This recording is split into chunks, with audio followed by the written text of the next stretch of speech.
Ladies and gentlemen, welcome into the Duval Dive. Of course, I am Kyle Nash, the student of the game.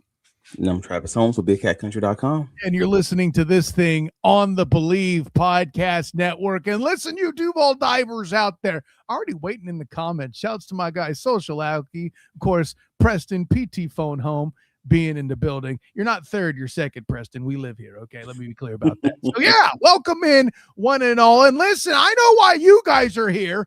The fact of the matter is, yeah, Jeff says it there in the comments. Jakobi Meyers with the huge extension dropping here, an hour or two ago? And we know you're here because you want takes and reactions from somebody who actually watched Jacksonville Jaguar games.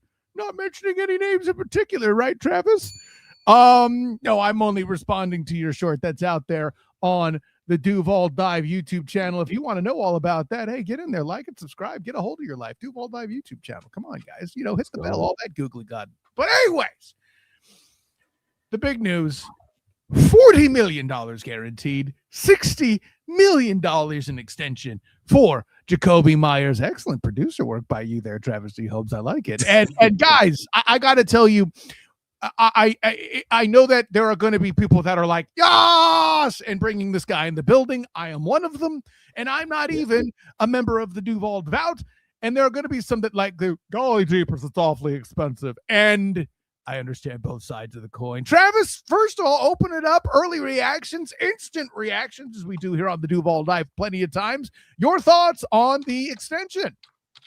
Well, I mean, we still haven't seen the actual money. And you know what I mean when I say actual money, because I'm not a believer of this whole, hey, this annual average per year. We see this every time. People freak out about the contracts and then they realize, oh, it's actually structured in a way that this is truly an out after 2 years. Like in all those kind of conversations, depending on how the bonuses truly are structured, it's probably going to have an out after the second year. And it is an extension, not a brand new deal where they're tearing up the old deal from all the reporting that's out there. So overall, I mean, obviously it's a great deal. Obviously the Jaguars were going to need to get this done. They did get it done. He had a 6-week audition. I mean, just across the board, you knew this was going to get done with what they gave up for him.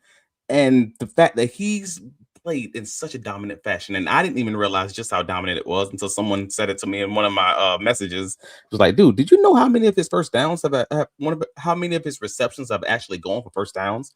And then I'm going to look back and I'm like, oh, dang. Okay. So in 6 games, 21 of his 27 total receptions have gone for first downs. And if you want to add the touchdowns and the first downs, we're talking 24 of his 27 total receptions since being traded to Jacksonville have either been a first down or a touchdown. That's nearly 90%. That's 89%. I'm doing the math. 8 divided by 9, like that's 92, 91%. Like that's nutty. I didn't even use the calculator for that, Travis. Oh, wow. Well, I did 89%. Okay, rounding up. And I'm like, yo, that's wild. Like, I knew he's been successful. If you watch the games, you watch the tape, you obviously see that he's making an impact on the field. You know his success rate numbers, you know his drops numbers, you know all the things. So obviously it is deserved. And obviously I don't think the numbers are actually like anything that's crazy. Like if you were talking about a $30 million per year conversation, obviously that's a little rich.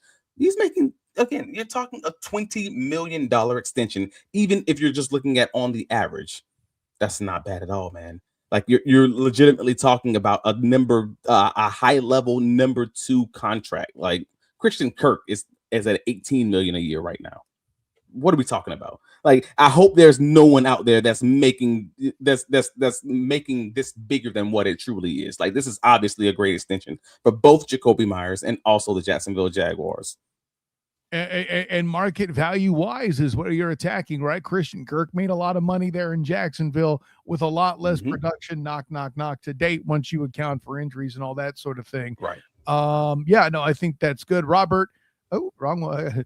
Robert in the comments, got to beat the Broncos to shut the Texans fans up. I don't think beating the Broncos will ever shut Texans fans up when it comes to the Jags, but I like where you're going.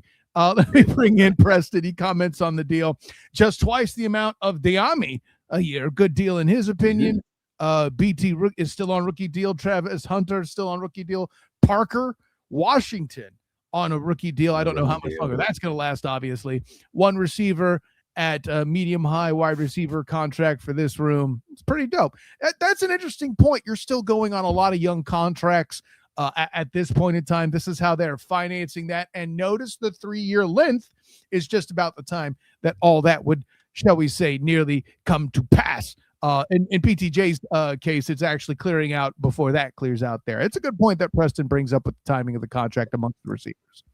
He's 25th in the NFL right now. If you just want to go on the average, again, I hate going on that, but that's the information that we have right now until we see what the structure truly looks like. 25th in the NFL, again, right above Christian Kirk, right below Mike Evans. Calvin Ridley right now is making $23 million a year. This is a great signing. If it works out, and it seems like it's obviously working out right now, and if this works out for the foreseeable future for the next few years, this is obviously easily a great deal. And if this doesn't work out, it's still another buy low opportunity. And that's the weird thing to say for somebody at that age, but just being honest about what it is. No. Because again, Dyami Brown was brought in as a buy low opportunity. He bet on himself with the opportunity to maybe get a $20 million contract if he was able to come in and succeed like he did in Washington in the playoffs. He didn't. Jakobi Meyers did in that 6-game sample size, and then basically took that money that was more likely than not earmarked for Dyami Brown. So, so that's probably where Dyami is going to be moved out in that way. Jakobi Meyers moved in. I think, hey man, it wins for everyone other than Dyami, I guess, and unfortunately. But shout out to James Bledsoe for getting it done in the season. I'll bring in another element that makes your take very interesting. Even the frenemy, the lover of the Jags that's often the hater. What up, Timmy Devil? Says, great deal for Jakobi and the Jags. If Timmy Devil isn't criticizing it, that's a statement here on the Duval Dive. I'm just throwing it out there. And, oh, man, Preston throwing cheap shots compared to the Gabe Davis contract. Yikes. You didn't have to take it there. I mean, you're right, but that's messed up, bro. That's where I'm going with that. So that was obviously the biggest transaction that's taken place recently. But I mean, if you guys want to talk about other earth-shattering transactions, we can get into this Cody Schrader news also with per the waiver wire. Broncos claimed running back Cody Schrader off waivers from Houston, which Houston just a week ago claimed him off waivers from the Jaguars. You have to assume that this is an inside information. This is a data dump kind of conversation to see what's out there. I know just a week ago we were having this exact same conversation talking about the Texans signing him, and then they immediately let him go, and that they did have running back injury issues. I mean, the Broncos could claim the same thing when originally RJ Harvey did leave the game with a rib injury, but just today, Coach Sean Payton basically said that he's not concerned about his rib issues at all, and they're generally good to go. So then my mind immediately said, then why did you sign Cody Schrader? If that's truly the case, unless it is to get inside information. So unfortunately, it just feels like Cody's being passed around. This is our weekly segment of where in the world is running back Cody Schrader. Like that's what we are.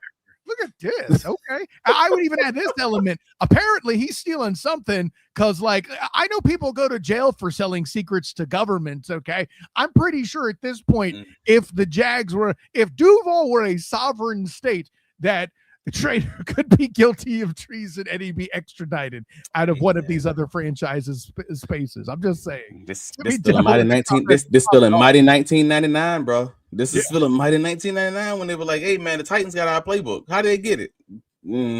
What happened was, and Timmy Devil bringing up another good point. Don't feel bad, Dyami Brown. He got a free $10 million out of his whole exchange. That's messed up. It's funny because I say this. It's so funny because I say this all the time because folks don't know. My uncle's an agent, right? So I've been around football players for the vast majority of my life. I'm around millionaires for a good portion of my life, my adult life. I generally make a habit of not feeling bad for millionaires, and that sounds brutal. I'm just being honest. I'm like the stuff that these jokers complain about, I'm just not here for.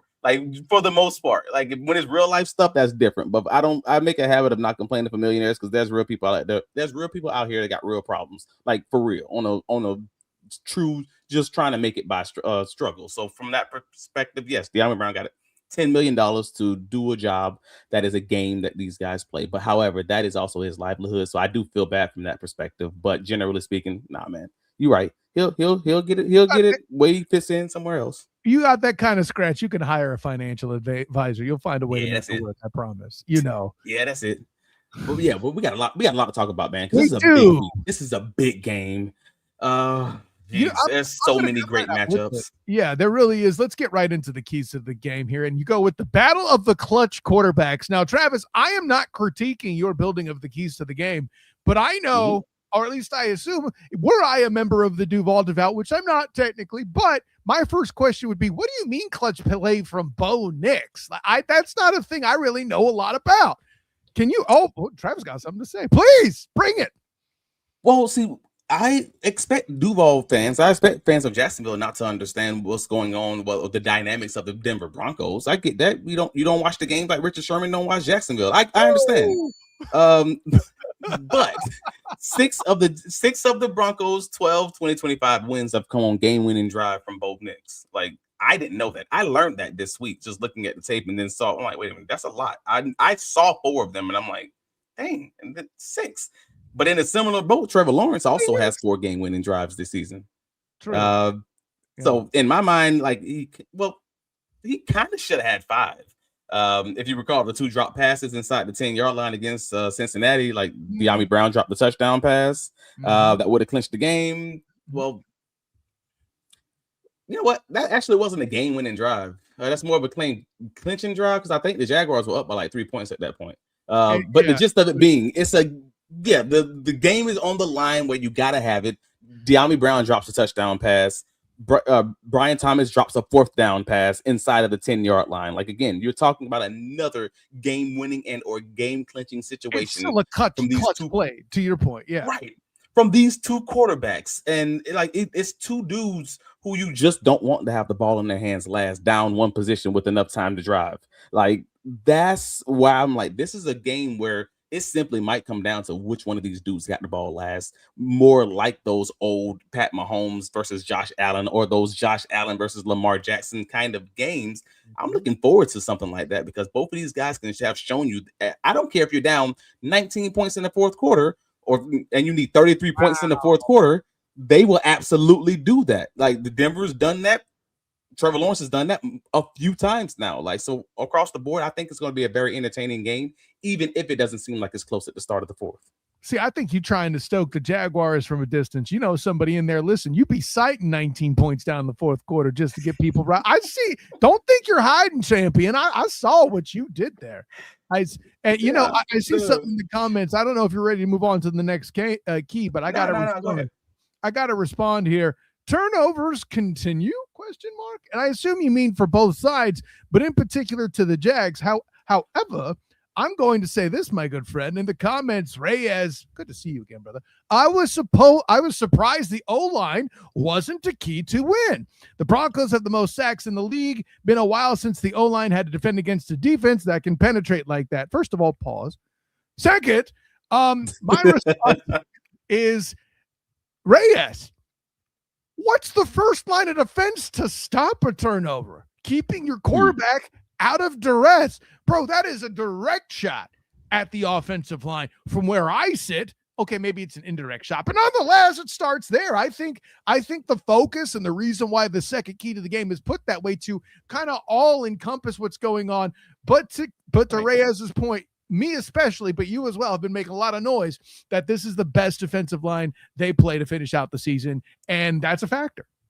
When I tell you there are so many good matchups in this game, this podcast would have been an hour and a half or 2 hours if we would have kept this thing going. I had to be cut off. I had to be reined in. So I am with you. I understand. Yes, there should have been O-line can be a thing by itself. We're going to encompass O-line when we're discussing the explosive plays for the Jaguars. We're going to talk about that when we're talking about, those guys being able to actually stretch the field with that explosive passing game. Cool. We will get into the O-line. I promise you, it is just not directly a key to the game because I got 4 keys to the game, and I'm cut off at 4. It's a key to the second key. How about that? There we go. That's it. This is Inception. It's a key inside a key. All right, come on. Inception, but I like where you're going. We'll get into that. So you want to have the conversation of where the Jaguars win. It's turnovers, baby. Like it is truly turnovers. But before we get into the turnovers, I want to just give a little bit of context, because you guys, if you read bigcatcountry.com, you know I say this nearly every week. I'll tell you whether or not the Jaguars are going to have a big sack game or they're going to have a low sack game by just looking at a few stats and looking at the film. Time to throw. We've been talking about it for weeks. Like Nik. So in week 15, Jacksonville sat Jets quarterback Brady. Goodness gracious, Brady Cook. Yes, 3 times, forced 3 INTs, and he had the 3rd fastest time to throw in the NFL. Now, this Bo Nix is the style of quarterback that the Jaguars don't struggle against. I'm just calling it what it is. We've said this very consistently across the season, and it's been right nearly every single week. Like, he's fast, he extends plays, and he prefers to make throws off schedule. And the reason I'm showing you his stats for the season, basically over the last 4 weeks, 3 of those, he's been over 3 seconds per time to throw. I said the exact same thing about Justin Herbert, because it just means that the Jaguars are going to have those multiple opportunities to sack these guys, because he's trying to be off schedule. The thing that Jacksonville struggles with is those guys who get the ball out in 2.5 seconds. They're on target. They're on point. They're consistently just moving this thing along. When they extend plays, for the most part, this Jacksonville Jaguars pass rush is actually very good at being disciplined and just keeping these guys in the pocket. They might not get the sacks all the time, but they're going to get the ball out of his hands, if that makes sense, like from that perspective. So that's like a Pat Mahomes, Justin Herbert, maybe even a lower extent when they played against Cam Ward. Those types of guys don't give this defense problems. They just haven't this year so far. So Nix is good about maneuvering in the pocket and buying time, but that increases his pressure rate, and that increases how many chances the Jaguars defense is going to be able to sack him. So like they did moderately well last week. Again, it was against the Jets. 3rd string quarterback. Hines Allen had 4 pressures. Trevon Walker had 2. Devon Smoot had 2, etc. Like the BJ Green, Antonio Johnson, Janice Gardeck, and Devin Lloyd all had 1. Like across the board, they did reasonably fine, but the standard is obviously going to be a lot bigger this week. Like, right? Like this is a guy who was actually pretty dang fast, pretty dang athletic. But also, I think it's actually leans into what Jacksonville does best on defense because of how he plays. That defensive discipline you talk about is the whole reason, or at least part of the reason, we make this a joke. But I think this applies here with pressures, man. Okay, that some of that isn't a lack of ability. Some of that is a devotion to discipline. We've cited that plenty of times on how that's been the goal, to keep dudes contained. I think Bo Nix is a guy you got to concentrate on containment. I also feel like Bo Nix is one of those rare quarterbacks where the more time you leave him in the pocket, the more likely he is to make a mistake. Not be pressured, mind you, but more likely he is to make a mistake. And I know that sounds weird, but it's one of those. It does not. Oh, Travis is eating this up. He's like, good O-lineman, you're paying attention. No, you are paying attention, and we're gonna get into some of that in a second, because I'm not. I love it. Some things, what I see. I want to let everybody behind the scenes know what's happening right now, because some things I'll tell Nash is going to happen before this show. Some things he prepares, some things I prepare, and then sometimes I'll just give him a quick heads up. We're going to talk about this, and other times I want to see a natural reaction. What he just brought up is something that we're going to talk about that I didn't tell him we were going to bring up. So I'm just letting you guys know what is about to go down in this conversation, talking about Bo Nix and his. And the turnover problem, we'll call it, that folks don't even know it's a problem. We'll say it in that way. Like Nix, he's been pretty dang good versus both man and zone in 2025. But between the two, there's no question he's much better against man coverage than zone coverage. What does the Jaguars play? Primarily zone. Like, so that leans into what Anthony Campanelli want to do. Like his EPA per play, his touchdown rate against man are both double his zone rates. Like it's not close to how much better he is.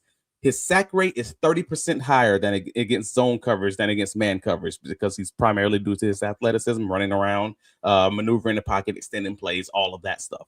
Like his success rate is even 4% higher against man than against zone. So I present all of that context because I want to have this conversation about that Sean Payton video. Because I wanted to know your general thoughts from his Wednesday pressure about the Jaguars' ability to create turnovers for this defense. Now you take a listen and tell me your thoughts. Well, you see the punch outs, and then I would say, generally speaking, in those zone coverages, like they rush the passer real well. And so if you're hurried into zone coverage throws, that eyes are on the ball, and it's different when your eyes aren't, when you're playing man. And let's be real specific. There are some weeks we play corners that can't catch. And so when you throw at a corner who can't catch, you can get a completion, an incompletion, or a pass interference. I would say they have very good ball skills in the secondary. But a corner who can't catch we're going to throw jump balls to you just the downside or the risk drops dramatically, and so they have really good ball skills. So I find all of that fascinating, and just hearing that, I remember talking to Chiefs head coach Andy Reid, and he was asked about when Sean Payton was first hired with the Broncos. He said that when Sean Payton's a head coach, the NFL is better, and I think that kind of take shows where that thought process comes from for Coach Reid. I'll put it that way. Bruh, I swear to you, my first thought after rewatching the Green Bay game and seeing this pressure, because this pressure was on Wednesday. Why is Sean Payton out here sounding like a stepdad who can't talk to his son? Like, that was my first thought. I swear to God. Like, so that answer to me was directed to an audience of one, his quarterback. Like, when he made the word, let's get specific, and he starts talking about DBs dropping balls and basically and the athleticism there and all of that, I'm like, because the Bo Nix supporters who say Bo Nix played the best game of his professional career on Sunday are 100% correct, and that's supported. Like, he had 5 big time throws that changed the dynamic of the ball game versus the Packers. Like, I thought it was a really good dang game in that scope. But then the critics who say Bo Nix basically put up the exact same performance that Trevor Lawrence did against Arizona are also correct, and nobody's talking about it. Like, that's the part, that's the nuance that no one's talking about, because both sides can be right while watching that same game tape. So if anybody who didn't see the game, I think what Sean Payton is intimidating or implying in that comment is, as a DB, intimating. Yeah, sure. I cringe watching all the throws that Green Bay defenders got their hands on but didn't bring in that Packers game, because he didn't throw an interception in the game. But if you are watching, bro, he could have thrown, let's say, easily 4 to 6. But I ain't got to tell you. I'll show you. Show don't tell. No. He put the ball in some dangerous spots over and over and over and over and over and over again, and Green Bay defenders just couldn't catch. That's all that happened. Them boys just were DBs. You've literally seen me make more difficult catches than these. This is insane. And that was that. So when I see a coach on his first real opportunity to talk about turnovers, and his comments like, "Oh, let's get specific." God, that's awful. Right. You can tell I'm seeing this for that last one was a good one to put the icing on. My God, that was bad. Okay, I see it. So when folks are talking about a team that's top of the league, well, second in the league in interceptions, because they don't drop very many of them, and you're coming from a game where the opposing defense got their hands on at minimum 4, if not to 6 balls, you're going to be having a conversation of saying, like, all right, man, you got to stop putting these things in harm's way, especially when the team you just played against was a heavy zone defense and you're playing against another heavy zone defense. When I say I felt like he was speaking to no one else in the media, he was talking to his quarterback when he said, let's get specific. I'm like, nah, bro. So Knicks had 4 turnover-worthy plays per Pro Football Focus. If you want to go by some of the fantasy sites, they had it as high as 6. Either way, even just the 4, that was tied for 7th most in an NFL football game this season. Because I need folks to remember, not all interceptions come on turnover-worthy plays. Sometimes you'll have a tip balls at the line of scrimmage. You'll have accurate throws that like kind of ricochet off a receiver or whatever else. Like those things happen. Monteric Brown will make an absolutely stupid catch, for example. So sometimes there are actual turnovers that aren't turnover-worthy plays because they're actually falling on the receiver or falling on some other thing that happened around the quarterback. These are in addition to those items. Like, these are 4 turnover-worthy plays that Bo Nix committed in addition to any issues that his receivers might make and make something else happen. So I'm just saying that Bo Nix had his best professional game, and he still could have thrown 4 interceptions. And against a team that plays a very similar defense to the Jacksonville Jaguars, if you're a Jaguar fan, from my perspective, that probably should give you some moment of, I think this Jaguars team can lead this game with 3 interceptions, and I wouldn't be surprised. That's where I'm landing, just looking at the game from his best game, if that makes sense. Yeah, and Preston makes it a good point. Sounds like we could have really used Travis Hunter here. I think if Travis Hunter were playing, you would say 5 interceptions. But Timmy Devil wonders if Jordan Lewis, Jay Lou, is going to get involved here and get some of those turnovers like he got earlier in the season. I can't rule that out either. I get it.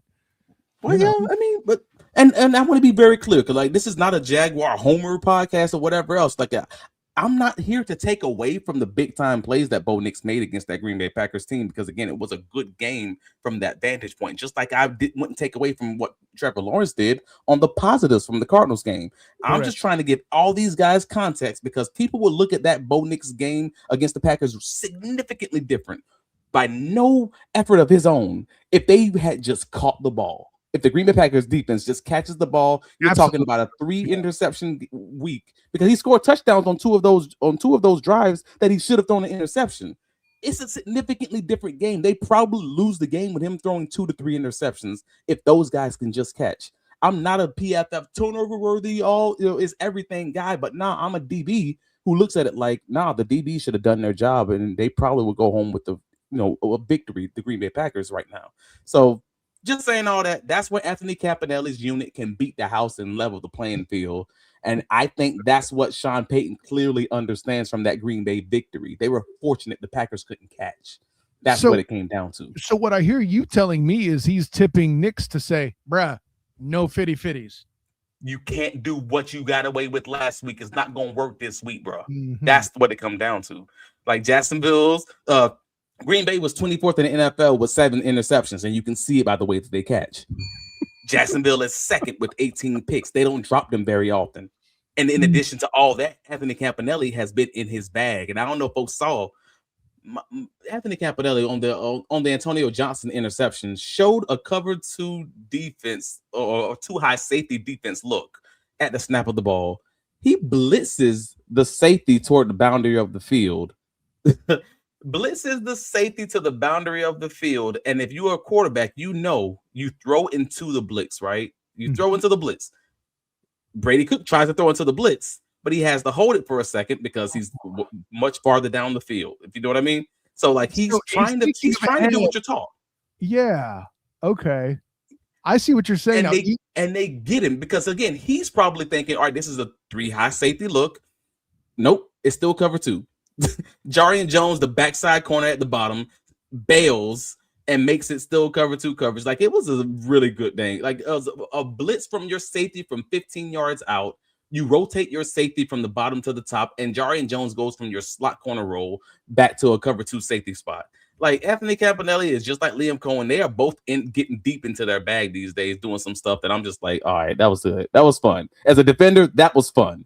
And they're getting interceptions off of it. They're confusing quarterbacks. It's great. And I think they're just going to continue having success as long as they continue pushing the envelope there. Well, and we talk about this awesome defensive talk. I mean, it's the whole, for those that forgot, turnovers continue ? Well, hey, if as you intimate, if Bo Nix forgoes these subtle hints, air quotes, the specific hints that Sean Payton intimated there, it could be a long day for Bo Nix. And while we're talking about Sean Payton talking, there's a quick thing I wanted to bring up, because he talks about Jacksonville being a good defense, and they're in a small market, but they're a great team. Now, Duval, I don't believe this is Sean Payton taking a shot at you. What I think it's him saying, because remember, he's been dusted up with the media, even despite being a former media member himself. Okay. I think he's pointing out, for those who may or may not watch games, no, not just Richard Sherman and Emmanuel Acho, but for those that don't watch Jaguar games, as more and more people are starting to admit now that people are going after Richard Sherman. I don't know how much media you guys have been listening to out there that isn't the Duval dive, but when you're done here, it's surprising to me how many national media people are openly admitting to not watching Jacksonville Jaguar games. So let me learn you something right quick. If you watch these games, you'll definitely see a lot more than you do, but you don't because they're a small market, and I think that's the point that Sean Payton's what he was trying to say. Yeah, you don't know about this because you're not watching them, or you're the media people he's talking to. You guys don't understand this, but they're a small market team, but they're actually good. Like he's probably complimenting them. It's just the fact that other guys just don't know.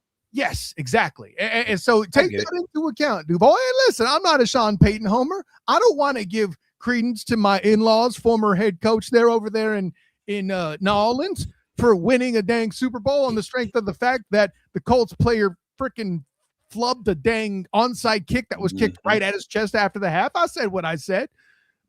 But wait. We never talked about your boy. I say your boy, our boy. LaQuint Allen?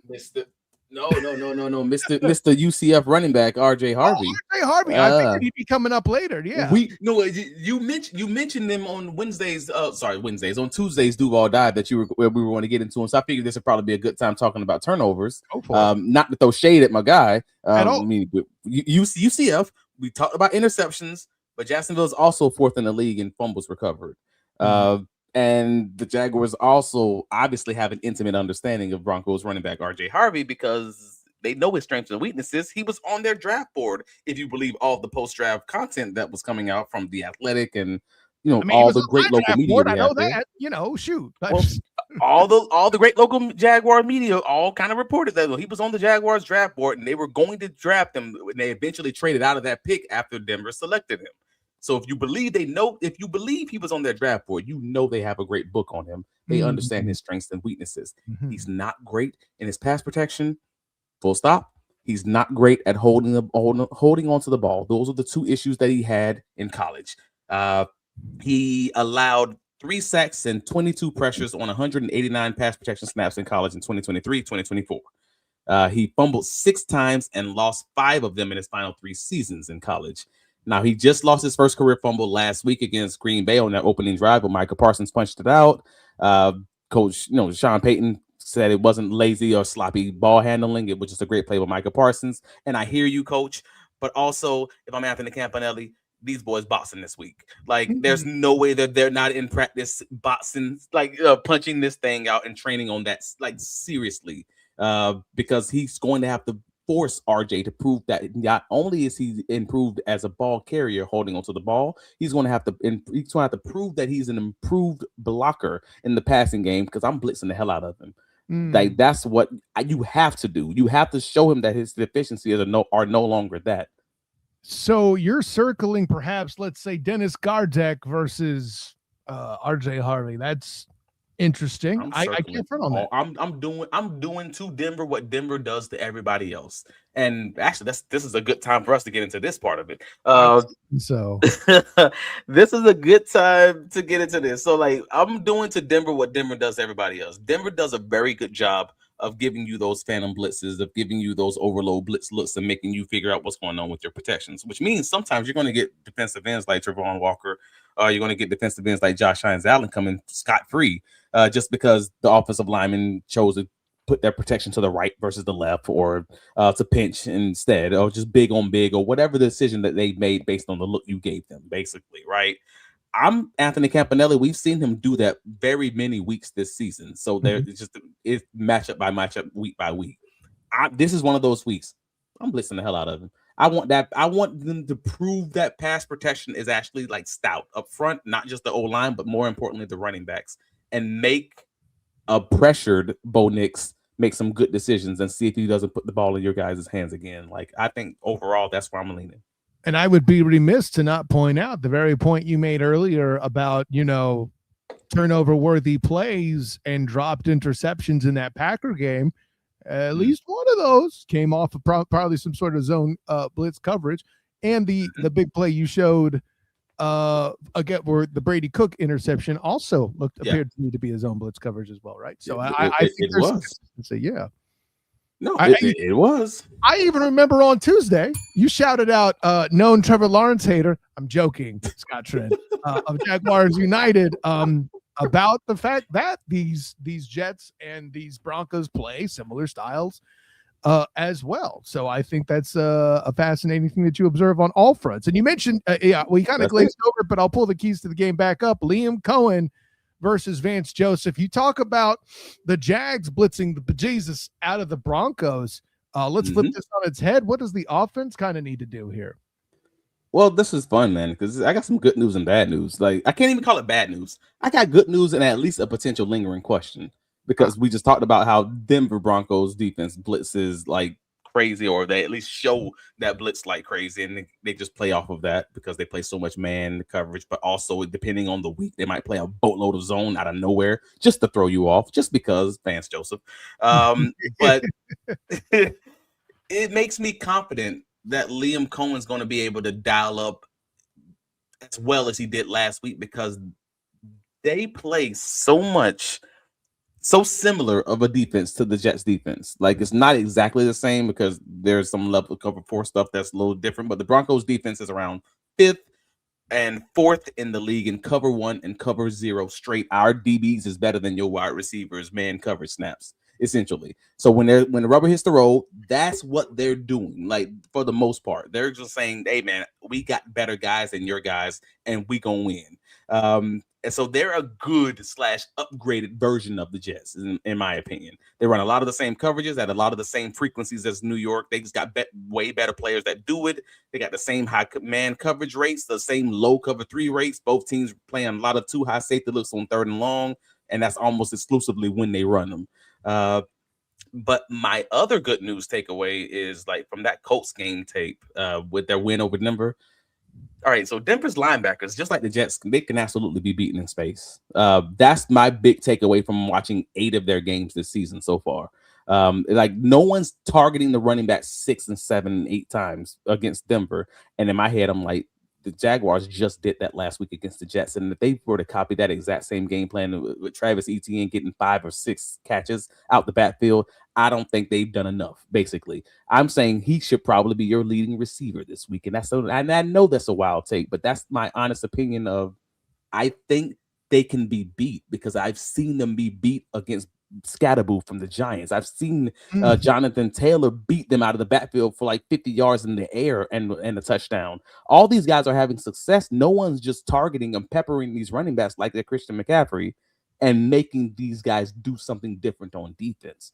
So in that way, I'm confident based on the Jets game tape that, oh no, if they play man coverage to that extent, they might have a problem with Travis Etienne, but missing Bayshall Tutin's receiving ability this week is going to hurt a little bit. I'm like, I can't pretend that's not the case because of his potentially being out for a few weeks.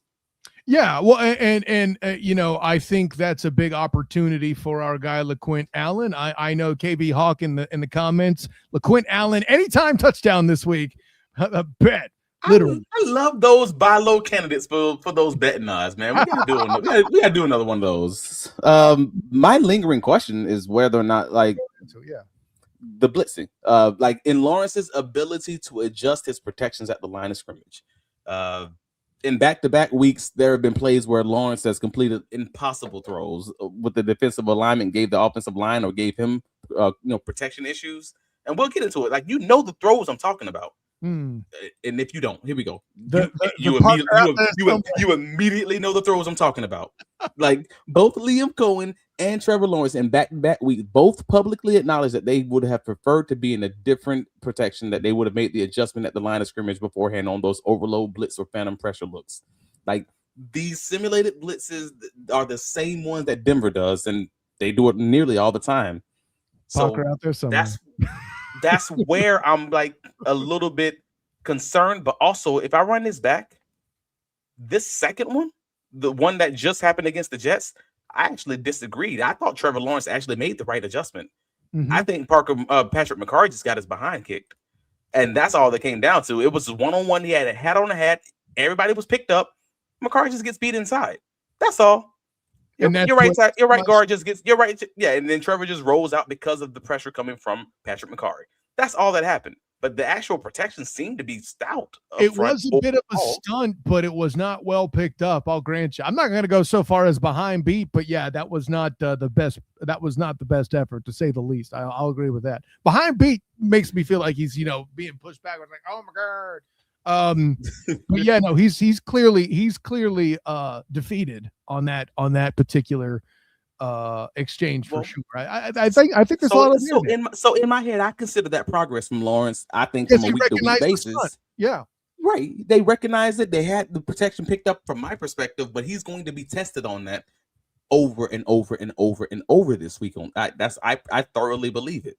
So I think this is going to be one of his biggest mental challenge games that we've seen since the bye week for Trevor Lawrence. Like, are you going to get these guys? Are you going to be picking it up on time? Like, this is like a midterm before the final exam playoffs. That's kind of how I'm looking at it. Apparently, Robert was watching the Duval Dive Tuesday when you pointing out kids being forced to pause in a completely different way. So yeah, he's talking about LaQuint Allen. Middle of the game. Dude's taking a knee. Just in the middle of the game, my boy just took a knee, like this Pledge of Allegiance. This is great. Like, that was just terrible. But I had never seen that in a football game. Just like, oh, I'm sorry, I'm out. Let's get into that last key to the game, if you don't mind. Oh yeah, go for it. We can do comments after that. That's perfectly cool. So let me jump into the deep ball magic. Deep ball magic. Yeah. Explosive passing game. Yes. Yes. So this is going to be the hardest part of all of this, man, because this Denver Broncos defense is so good. I mean, they are good at nearly all avenues of both stopping the run, both passing the ball, etc. But that's how you're going to win this game. Like, you're going to have to stretch these guys and make them get out of the defenses that they prefer to be in, right? And I think BTJ he's going to have his opportunities to win deep, but he'll likely be shadowed by either Riley Moss or Broncos All-Pro cornerback Patrick Surtain, PS2. And if you saw the Broncos game versus the Packers, that boy ain't nothing to play with. That interception on often injured Christian Watson. I'm sorry, I'm being petty. I had him on my fantasy team. He's always hurt. He kills me. But Patrick Surtain was beat and found a way to catch up to that young man and intercept the ball from an impossible. He was in an impossible position. Like, if you guys are watching on the Duval Dive YouTube, you know what I'm talking about. When that ball's let go, Patrick Surtain is on the back end of Christian Watson in 47 coverage snaps, 5 receiving yards allowed, an interception, and a 2.8 passer rating allowed for Patrick Surtain in the Green Bay Packers game. Like, and that's the guy. Like, I have my personal expectation that Surtain's probably going to end up guarding Jakobi Meyers instead of BTJ. Like, we've had some arguments on the socials. Some people think he's going to guard one. Some people think he's going to guard the other. That's just my personal impression. He's going to guard Myers. Around, right? Right. I'm just thinking of those key downs. It's not. No one's shadowing 100% of the time, playing 100% of man. I'm just going. I went back to their film and the 2024 film, and in 2024, because they're playing in the same conference, Jakobi Meyers and PS2.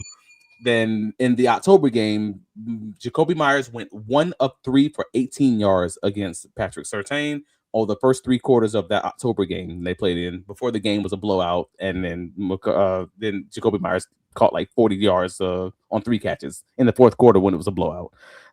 So I see people that they were on the socials talking about the fact that PS2 shadowed Jakobi Meyers, and Jakobi Meyers had 70 yards pass receiving. No, it was 18 yards receiving up until the third quarter when there was a blowout, and then they played a lot more zone defense, and a few of those catches came in the zone defense where Riley Moss is and everything else. Like, it's not what it looks like box score watching. I think that's the better point to be made to elaborate on box score watchers is also who's throwing him the damn ball, right? The other aspect you got to give about Jakobi Meyers is, say what you will, Trevor hater, Trevor lover, whether you're I don't know, who's your favorite Trevor lover? My favorite Trevor lover is probably Michael Barber. Okay, fair. Yeah, but shouts to Barber. We haven't mentioned him in a while. I'll say this. We'll say a Trevor defender, like our guy Jordan DeLuco, right? Who's been on this show to sorry, help Kevin. us bring full. You don't step on the punchline. Whether you're the biggest, Trevor defender like Jordan DeLugo, or the biggest Trevor hater like Jason Trent, whether you be Jen Jag or Jag United on that, the punchline being this: it's not Geno Smith. Period. Right. And I think that's an aspect that could change the element of the matchup as well. I would be remiss not to point that out. Also, I know the Raiders, at least for a time, had Devontae Adams. Was he focused every time? That going on out there. There's so many other things that are at Jakobi Meyers' disposal in this matchup versus those. So I would imply that these stats are good to know and hear about, but I think it's a completely different ballgame. Your pardon expression. Yeah, whatever happens, whatever they decide to do, Denver, that is, whether they choose to go with Moss on BT or PS2 on BT, that's Brian Thomas Jr. is going to have a huge opportunity to make Denver play on 2 to 3 shot, long shot opportunities. He's going to have to cash in. In the meantime, with those explosive plays means you have to have explosive play time. That's where the biggest question that comes in. That's your neck of the woods, sir. The Broncos pass rusher Nik Bonitto versus Cole Van Lannon or Walker Little or whoever starts at left tackle. You unlocked my X factor, sir. Cole Van Lannon, Walker Little, whoever it is. I'm going to say it's CVL. At least 78% of Jacksonville Jaguar fans, the Duval devout, want that to happen. And the other thing with the O-line is you got to make sure you don't have penalties. I flashed Preston's comment up there earlier in the show. What do you got, buddy? No, I want to ask you. So Bonitto has 12.5 sacks on the season. That's third in the NFL. And this is going to be potentially CVL's first major test on the season. I mean, he's not really played anybody dominant since he's taken over at left tackle. Over under on Bonitto getting a sack on Sunday. 1 sack. Over under at 0.5.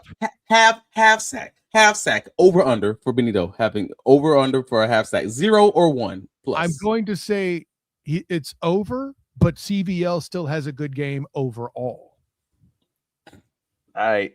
He's this is not a clean slate week for him. That's what I'm getting. I don't think it's fair to expect any offensive line to have a clean slate. And listen, I've cited this before on previous episodes of the Duval Dive the past couple weeks. The O-line, listen, keeping Trevor Lawrence's shirt clean is always an achievement. Please do not make that mistake of me saying I am cheapening it, although I kind of am. But I'm still I still respect the bejesus out of it. However, not all clean sheets are the same. Okay. I can take one of my daughter's old dollhouse sheets and go to the dang dishwasher and wash that up and get a clean sheet. It ain't the same as me taking the sheet off of my queen size bed and putting that in the dishwasher and making that clean. One is a much bigger effort to get a clean sheet out of. That's what I'm saying. And don't even get me started on trying to fold a fitted sheet. That's another conversation. I didn't think we was going to have a first world problem conversation about fitted sheets and folding and washing and laundry and stuff. All right. Cool. But all that, not all clean sheets are created equal. And I would, wouldn't you, let me turn this on its head. Would you be more excited about a clean sheet against Denver than against the Jets?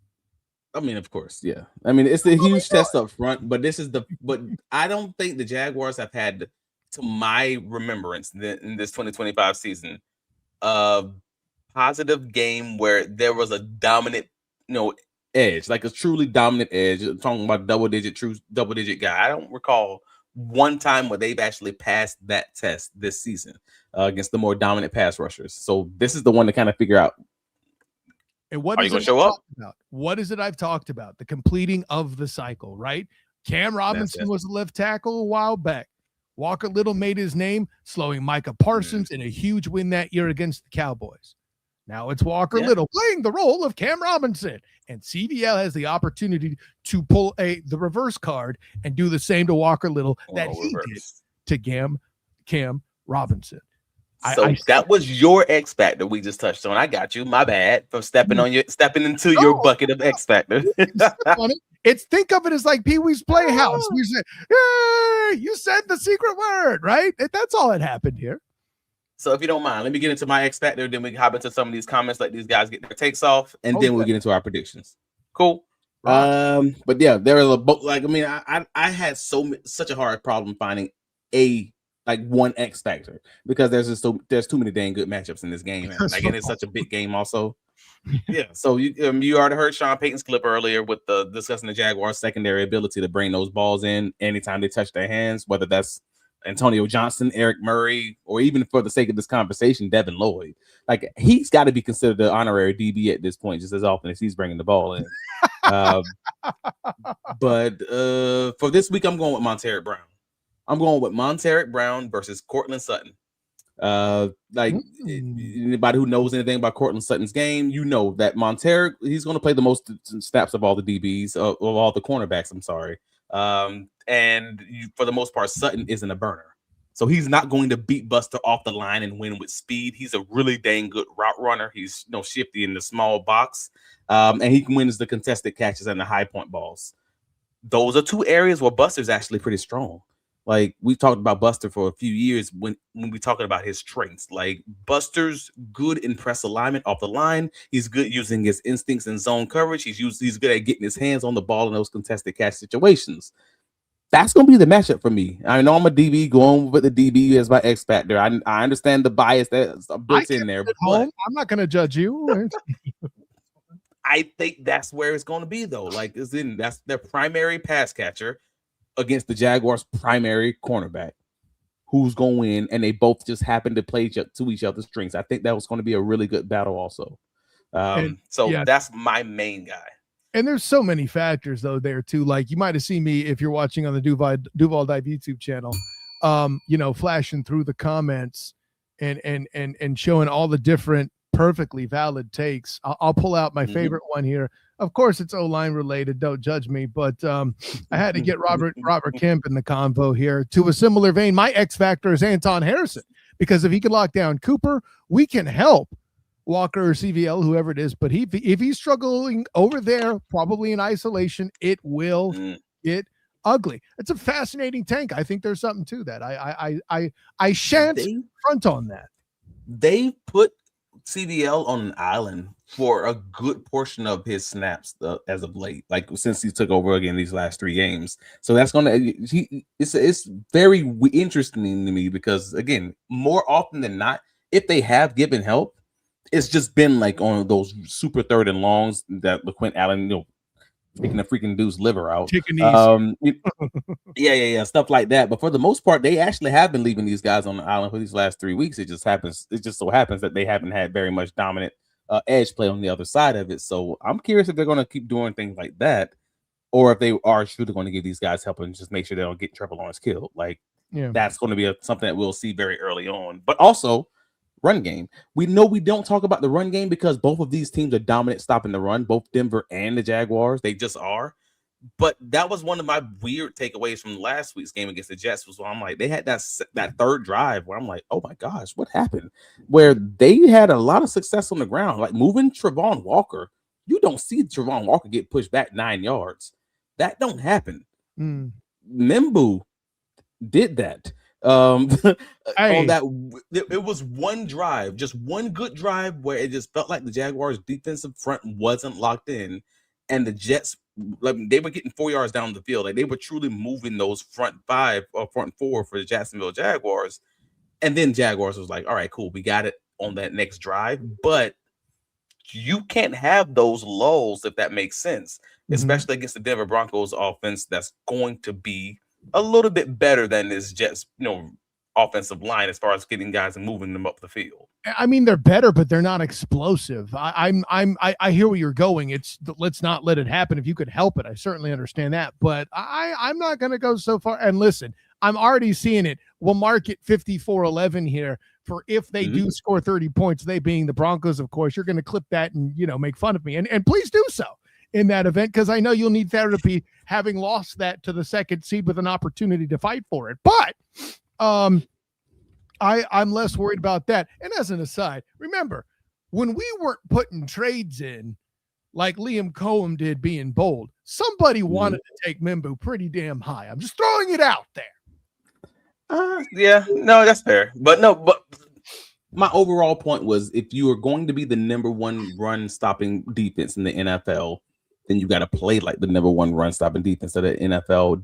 Play in and play out. You're not going to be perfect. I get that. But you can't have those lapses, because if you have those lapses, that one bad drive can turn into a one bad quarter, can turn into one bad half. And then all of a sudden the game got away from you because you let these guys be balanced and be able to keep running those play actions. Yeah, don't give them the chance. 100%. That's it. Let's get into it, bro. All right. So predictions, stats, all the numbers. I'm not going to bore you guys and just throw all the numbers at you. It's a defensive game. It truly is. Again, you got the number one run stopping defense and the number two run stopping defense playing in the same game. That tells you everything you need to know. Like, you have the number 4.5 yards difference. Sorry to interrupt you, Travis, but I have to point that out. By 4.5 yards difference, that's the insane. Jaguars lead the Broncos by 4.5 yards in run defense. And that's just how good the Jacksonville Jaguars run defense has been this season. Yes, but also in that similar conversation, the Denver Broncos have 58 sacks on the season, which is first in the league. The Jaguars are at 28th. At 25th with 28 sacks. That's a 30 sack difference in 14 games. That's crazy. That's a lot. So, like, when I say these are big challenges, I'm just pointing out to you the big glaring items where it just feels like the Denver Broncos have the advantage in run deep. Not run defense. The Jaguars run offense is 16th, whereas the Denver Broncos defense run defense is second. The advantage goes to Denver. But the run stopping advantage for the Jacksonville Jaguars defense also goes to the Jaguars because they're first in the league. Denver's rush offense is 17th. It feels like these teams are very similar across the board. It just feels like this is going to be a close game that's going to come down to whether or not the Jacksonville Jaguars offensive line is going to stop and limit this defensive line for the Broncos from tackling Trevor Lawrence, and whether or not turnovers. When I said earlier, hey man, this is how I win. That's what I'm talking about. Like, the fact of the matter is the Jaguars, they turn the ball over at the 14th rate of the NFL. Meanwhile, they take the ball away, second highest in the NFL. That's where you win. The Jaguars have a plus 10 turnover differential, third in the league. Denver has a -2 turnover differential. That's 18th. If they turn the ball over, you have a really good chance the Jaguars are probably going to win this game, because especially like last week, they would have lost against the Green Bay Packers. Those guys just don't know how to catch. So overall, that's where we're at. The Green Bay, goodness gracious, the Denver Broncos are scoring 24.4 points per game. That's 12th in the league, and the Jaguars are scoring 26.9, which is 8th. Where do you land, sir? Yeah, I got to tell you, and I find it interesting. Of course, the what we're going to deem the Jaguar homers, air quote, Bucky Brooks and Maurice Jones-Drew, both have the Jags winning. 25-24 by MJD is a pretty interesting score differential there. Bucky Brooks, 24-21. I think that's the kind of game. Again, Daniel Jeremiah with 57 total points in this game? No. God, no. That's just... Come on, man. Well, you watching the games with Richard Sherman? I'd say what I said, Travis. So with that in mind, I don't mean to steal from Bucky Brooks. By the way, and it was said way back earlier in the comments, I'm going to try to find it here. But while I'm giving my pick, I'll try to find it. Yeah, for me, I like that 24-21 number that Bucky puts in. It's a little low. I'm going to go 27-24. However, I'm going to cheese off the Duval devout. I have the Broncos winning this football game just because one mistake too many is made. But here's the spoiler alert. It's not Trevor Lawrence that makes it. Oh, that sucks. So don't pull a Jamal Agnew. No, we can't do that. Jamal Agnew versus the Chiefs specifically. Yeah, something else to think about too there in the Mile High. Cam Little with thin air stopping the kick. Cam Little got that drip. Cam Little, yeah, man, he is welcome in the Moncrief streets in Jacksonville. Like, that man knows his stuff about grills and everything else, man. So shout out to Cam. That man, but the grills bring him the thrills. I hear you, buddy. So I'm generally with you on the score. I actually do have the score being 27-24. Hey, but I don't agree who's going to win. That's where the things change. So folks have been talking about this Broncos team like they're unbeatable, and I don't get it. Not when I look at the tape, not when I look at the actual games. So I want to paint a full scene for the Duval devout while we finally have you guys on the end of this podcast. the Broncos were beating the Tennessee Titans by 1 point in week 2 before putting that game away. Titans get 4 field goals in scoring range. And I mean, credit to the Denver defense and everything else, whatever. Like, that was a lot of bad football by Tennessee in the fourth quarter. The Colts beat Denver after they missed the game-winning field goal as time expired, and then the Broncos gave them a second try by committing the penalty on the attempt. Chargers came back to beat them with under 4 minutes left in the fourth quarter. Giants had them 19-0 to start the fourth quarter, and they was up 18 points with 5 minutes left in the game, and they lost that game. They gave up 33 points in the fourth quarter to lose by 1. Houston lost by 3 points in the game where C.J. Stroud got knocked out in the second quarter.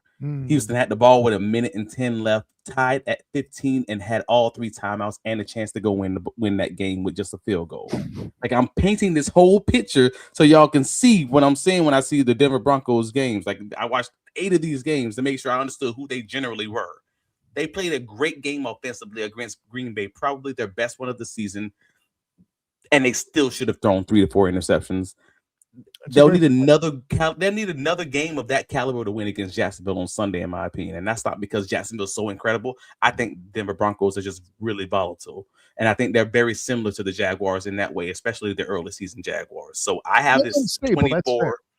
Yeah, I have this as 24-27. The Jaguars win. I think Jacksonville ends the day with at least 1 or 2 sacks and 1 or 2 turnovers. And my guess is if the Jaguars lose this game, it's a blowout.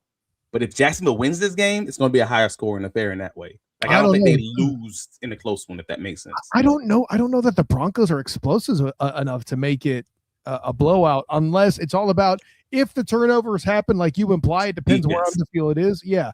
And with the team that isn't getting a lot of turnovers in general, that means to me the defense is going to make stops with stacks and low third down conversion, which tells me they'll stop the Jags a lot, maybe, but they won't score as many points. It won't be a true blowout, in my opinion. I don't know that that's there. But again, we know nothing until the game happens 100%.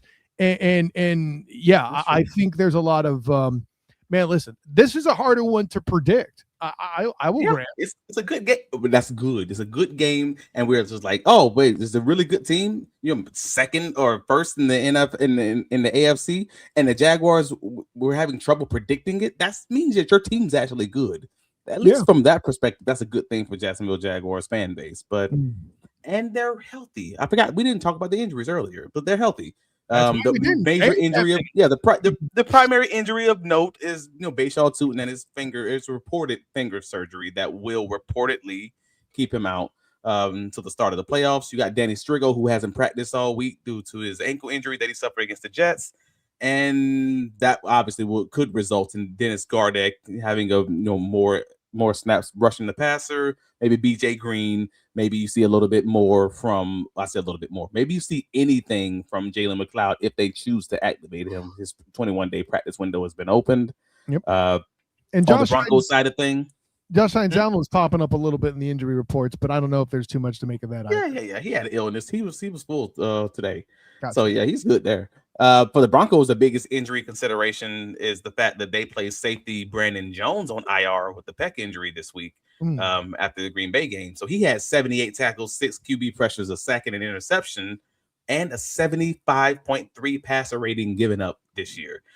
So he was kind of one of their most underrated defenders on the season. So they're now going to have to give significant snaps to PJ Locke. And I've been spending a lot of time this week in Broncos spaces on Twitter to understand just who these guys are. Just how PJ Locke is. Yeah. They hate PJ Locke. That they said that dude had a pretty rough 2024 across the board, and his PFF scores kind of reflect that also. Like they could shift a few guys around and give Jade Barron, rookie, Swiss Army knife, a shot to play some slot corner or some safety there. That might be an option for them. But if they still go with Locke, I'm circling that guy on the whiteboard all week, like, because he graded out as their lowest rated defender in 2024 with a 51.2 PFF score, gave up 133 passer rating when targeted. Like, when I tell you, if the numbers don't do justice, he struggled at safety. And if you're a man coverage defense with a safety guarding your tight end, guarding your running back, guarding your slot receiver, etc., whoever that guy is, I'm aiming to put 200 yards on the air against that guy. Like, that's that's the guy I'm circling. So if you're saying the Jags consider the tight end, it wouldn't be strange. It wouldn't be strange. I mean, it would be strange, but it wouldn't be strange. No, I got it. Also, Ben Powers, he's the starting left guard for the Broncos. He's been on IR since October with the biceps injury. They did open his 21-day practice window 8 days ago on October 10th, and he's been limited in practice all week. So if he does return, that would be a boost to their run game, because the run game was primarily one of his strengths. So that's just one of those things I'll be watching for on Fridays and Saturdays, injury reports. Also with Strigo and Jalen McLeod and all those guys, to see if that maybe Jacksonville Jaguars pass rush gets a little bit of a boost, or maybe the Denver Broncos run game might get a boost. So those are the injury impacts on this game for the most part. That's what we got. And I'm seeing one last thing here in the studio window. I'm reading it. I don't know what it's for, but I'm ready for it. All right. But the Jaguars, they clinched postseason play with the win over the Colts or the Texans.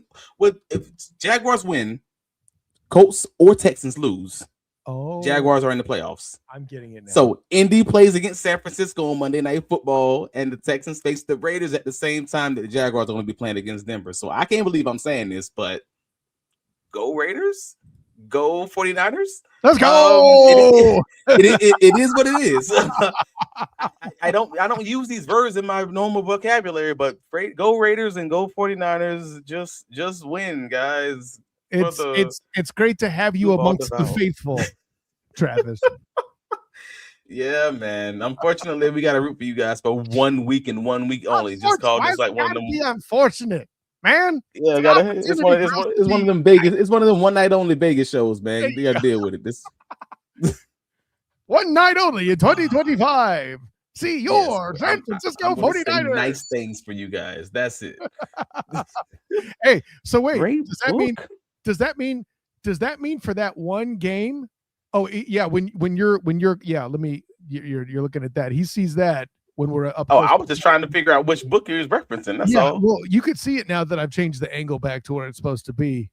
Oh no, wait. You might be watching on the vertical edition there. By the way, if you're looking for that, something that better fits your phone, make sure you check that out on the Duval Dive YouTube channel. But no, listen. So does that mean for this week only that Liam Combs' name is allowed in Robert Saleh's mouth?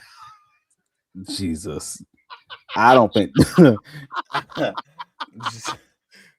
Man, I'm gonna let them boys have it. They just need to schedule this UFC fight in the offseason and call it a day. Do it for charity. There you go. I think everybody wins. Oh, there you go. I'm saying, whoa, everybody wins. There you go.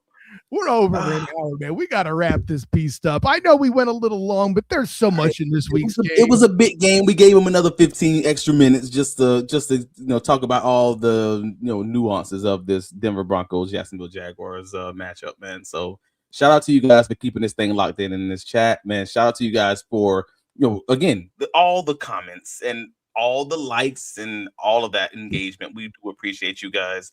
If you are listening and you have not clicked that like button, please do us that quick favor. Again, it costs you nothing but a click of your button. It costs you nothing but time, but helps us out tremendously. The reason this thing keeps growing is because you guys are commenting, because you guys are engaging, and because you guys are just keeping it locked in. So we appreciate you guys. Rate and review us if you're listening on the audio side of things. Again, that's helping us get paid. And we like getting paid, so thank you for that too. And yeah, you can find us on all the socials. I'm Travis D. Holmes, Kyle, the student of the game, Nash. You can find my writing on BigCatCountry.com, covering the Jacksonville Jaguars. We'll have the post game right up this week and any additional breaking news on the site. So yeah, just keep it coming, man, and we'll keep you guys with all the content that you can ever want, because we're just to talk about what y'all want to talk about. Let them know where you can be found, sir. I got to do one thing to make sure people know I'm joking about this. So I'm gonna do something real quick here. Hey, this is the 1 week that Robert Saleh can keep Liam Cohen's name in his mouth. Okay. With that, I'm Kyle Nash. This is the game. You can find me on Twitter, Instagram, Threads, and Blue Sky at the SOTG. Check out my action as well on Facebook as the student of the game. My writings with the black and gold banneret. I am covering women's basketball this weekend on Saturday at Edition Financial Arena. Make sure you check that out. Of course, my work covering the Orlando Magic just covered the Cure Bowl for the Scouting Depot. Make sure you check that out. I'm also confirmed in a couple weeks here to be at the Pop-Tarts Bowl. So check out all my work covering those things. Listen, for covering USF and Old Dominion, that game was pretty fun. And make sure you check out my write-up for it on the Scouting Depot. Yeah. So that's all the things. Look forward to us Sunday night Duval Dive live. I know they're in Denver, but we'll still be here, and hopefully you can celebrate afterwards by feeling like you're a mile high. So for my personal champion, Travis D. Holmes, for all you Duval divers swimming big and making comments happen to make this show fun for us week in and week out, thank you once again. This is Kyle Nash, student of the game. Until next time, everyone, class dismissed.